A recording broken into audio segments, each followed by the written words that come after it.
Саламатсыздарбы? Бүгүнкү берибиз өлкөбүздө болуп жаткан тоо кен байлыктарынын айланасында чыр чатактар жөнүндө болмокчу. Студиябызда конокто Жогорку Кеңештин депутаты Кожобек Рыспаев. Биз менен болуңуздар.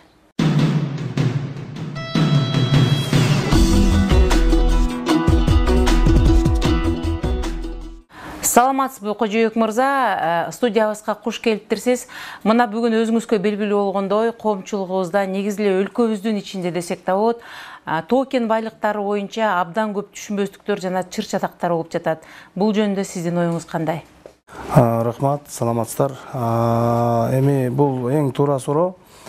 Азыркы учурда бизде тоо кен байлыктарынан бирок байлыктарыбыз деле почти аз. Ошон үчүн биз азыр ушу экономикабызды өстүрөбүз десек, кыргыз элин байытабыз десек, бул азыр жаптырып салабыз, кереги жок, кийин ачып алабыз деген айрым бир провокаторлордун сөздөрүнө кирип, жанакындай бир 50 жылга чейин жабылсын, муну биз асырлаштырбайбыз деп кээ бир адамдар кыйкырып чыгып атышат. Мен буга абдан карама каршы пикирдемин. Себеби дегенде бул бүт өлкөдөгү өнүгүп аткан өлкөлөрдүн тажрыйбасында бар. Инвестициялык климат болуш керек ар дайым. Бирок ошо инвесторлорду биз өзүбүздүн мамлекеттин кызыкчылыгын коргоп, алардын кызыкчылыгын коргоп, туура келишимдер түзүшүбүз керек дагы. Ошону биз кабыл алып беришибиз керек. Азыркы учурда мынакей Кумтөр айланасындагы биздин мурунку эки президентибиздин тең катышыштыгы, ошолордун туугандары, балдары катышып, антегерегиндеги атка минерлер катышып, чөнтөктөрүн өз кызыкчылыктарын ойлоп, өзүнүн гана бир аз чөнтөгүнө бир акчаларын салып алып, же көптөгөн акчалар салып алып кетип качып жүргөнүнө байланыштуу эл инвесторлорду жек көрүп калышкан да. Муну дагы биз туура түшүнсөк болот. Анткени мына Кумтөрдү бердик, биз эмне абалга келдик, Кумтөрдөн эмне пайда көрдүк деп гана ошо Кумтөрдү бетине кармап, азыр керек болсо мына жер үйдү дагы биз 50 жылга аштырбайбыз деп баягы талас эли ушуну көтөрүп чыгып атышат. Жогоруда өзүңүз айтып кеткендей, мындан мурунку эки президент ошол инвесторлорго ишенип, ортодон да башка кишилер колдонуп, биздин байлыктарды талап тонолгон деген оюңузду билдирдиңиз. Эгерде эртеңки күндө биз дагы инвесторлорду алып келип алтынды каздырсак, дагы аларга алданып калбайбызбы? Азыркы тапта жер үй болобу, бөлөк кен байлыгын ачып аткан убакта корко турган, чоочо турган эч нерсе жок бүгүнкү күндө. Анткени себеби мына жер үйдү биз конкурска катышып, 47 адам катышып, өздөрү условиялардын баарын, ошол жерде шарттардын баарын тактап чыкканбыз. А жерде ушунчалык жесткий, катуу условия койгон, бирок өкмөт тараптанбы мен айта алмайм, бөлөк бир тараптарданбы ошол жерде бир кызыктар адамдар болуш керек. Анткени себеби ошол жерден бир жөөсүз жерден эле 100 миллион деп биринчи койгон акчаны 400 миллионго көтөрүп, анан болбой атып 300 миллион кылышкан. Мен каршы чыккам. Инвестор бул душман эмес, инвесторду алып келип туура багытта көрсөтүп, анан туура сүйлөшүп, өзүбүздүн мамлекетибиздин кызыкчылыгын жогору коюп, анан келишимди түзүп, ошол аркылуу иштетиш керек. Элибизде кеп бар эмеспи, чымчыкты сойсо да касапчы сойсун деген. Ансыганы сиз дагы адис катары ушул биздин бүгүнкү Кыргызстанда бар байлыктарыбызды, кен байлыктарыбызды чет мамлекеттен инвесторлорду чакырып, ошолордун арты менен казып пайдаланганыбыз жакшыбы, же болбосо күтө туруп, качан өзүбүздүн мүмкүнчүлүгүбүз болгондо ошондо казганыбыз жакшыбы? Эми бизде алтын кендери боюнча эле эмес, биз сууга да байбыз, биз көмүргө да байбыз, биз деген көп нерсеге байбыз. Биз просто өзүбүз алтындын үстүндө, акчанын үстүндө, байлыктын үстүндө басып жүрүп ушундай кедей жашаганыбызга чынын айтканда, орусча айтканда обидно да, обидно. Ушунчалык биз өзүбүз кедейбиз деп атабыз да. Жок, биз кедей эмеспиз. Биздин суубуз канча байлыгыбыз бар, например. Дүйнөсү боюнча бул суу деген дагы өзүнүн учурунда бир чоң бир проблема болот.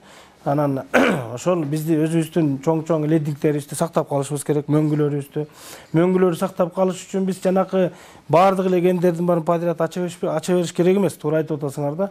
Анын үчүн бир чоң жерлерде азыркы убакта мынакей биздин бюджетибиз тартыш болуп, экономика ылдый кулап турганда биз 2-3 чоң месторождениябызды ачышыбыз керек. Буга тоскоолдук болбош керек. Мисалы үчүн илгери Токтогул ГЭСин ачыш үчүн Токтогул айылын, Кетментау айылын бир жака көчүрүп туруп ачкан. Ошону электр энергиясы менен кыргыз эли бүт пайдаланып жатат. Бул жер үй дагы, Кумтөр дагы, көлдүктөрдүкү эмес, жер үй дагы таластардыкы эмес. Бул бүт кыргыз элинин байлыгы. Муну биздин элибиз коркпой үркпөй туура айтыш керек да, туура пайдаланыш керек. Эртең дагы жерден бир байлык чыкса, бул биздики деп эле ошол жергиликтүү эле иштетпей, уучу кыла берсе, анда Бишкекте жашагандар, Ошто жашагандар, бөлөк жакта жашагандар, анда алар кантип оокат кылат? Алар деген мынакей айлык төлөнүп атат, соцфондко бөлүнүп атат, зарплата алып атышат, электр энергия, инфраструктура жана башка деген көптөгөн эмне деген чоң акчалар бөлүнүп жатат биздин мамлекеттин эсебинен. Ошон үчүн биз мамлекеттин бюджетин көтөрүш үчүн, экономиканы көтөрүш үчүн туура багытта алып барып, чоң месторожденияларды конкурска коюп, ачык, прозрачно кылып туруп, биз ошо инвестор, таза, добросовестный инвесторлорго беришибиз керек. Болбосо өзүбүздүн күчүбүз жетсе, өзүбүз акция чыгарып, өзүбүз жанакындай кылып туруп, биржаларга алып барып ачпай туруп, биздин лицензияларды, биздин ошо месторожденияларды коюп туруп, акча булактарын таап келсе болот.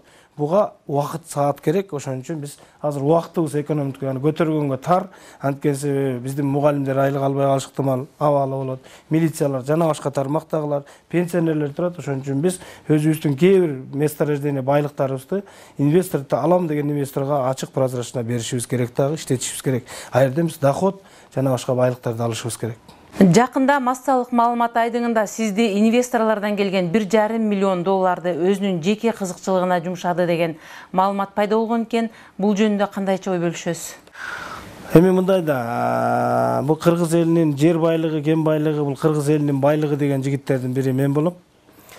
Себеби дегенде биздин кен байлыктарыбыз, биздин жер байлыктарыбыз, биз ата бабабыздан калган Кудай Таалам берген байлыктарды кыргыз элинин байлыктарын бир Канададан келгенби, Кытайдан келгенби бир инвесторлор болуп, калп эле келип алып лицензияны 300 сомго алып алып, ошону кайта биржадан ойнотуп, биздин акчабызды, биздин жерибизди пайдаланбаш керек деген ой менен биз муну көтөрүп чыкканбыз. Муну биздин жогорку кеңештин депутаты Бадыкеева Нуржан деген кызыбыз бар. Менин азыркы алып барып аткан комитетимдин мүчөсү.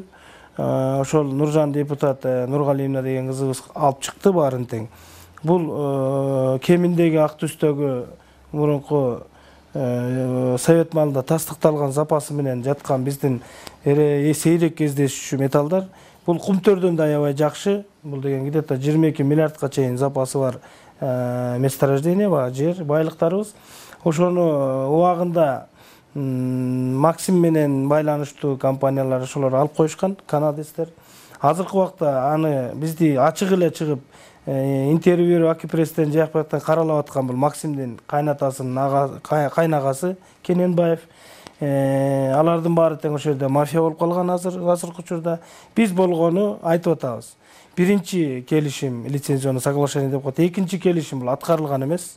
Булардын баары нарушение кылып аткарылбагандан кийин үчүнчү келишимди булар эме менен нарушение менен берип коюшкан. Бир курай сайбай, бир күрөктү менен бирдеке тазалап койбой туруп, ошо жер лицензия биздики деп, ошо жердеги адамдардын баарын башын айлантып, бир 1000 сомдон, 500 сомдон берип, улам кыргыз элин тукуруп коюп, улам газеталарга, журналдарга төлөп коюп, конечно, каралап жазып атышат.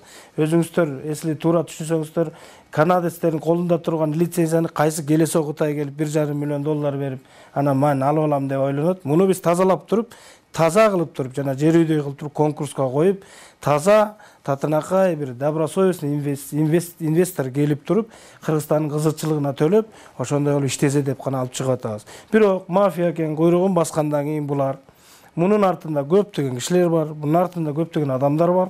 Булардын акчалары аябай көп. Бул ар кайсы жерге төлөп, ар кайсы газетага, даже Россиянын газеталарына чейин төлөп, бизди каралап жазып атат.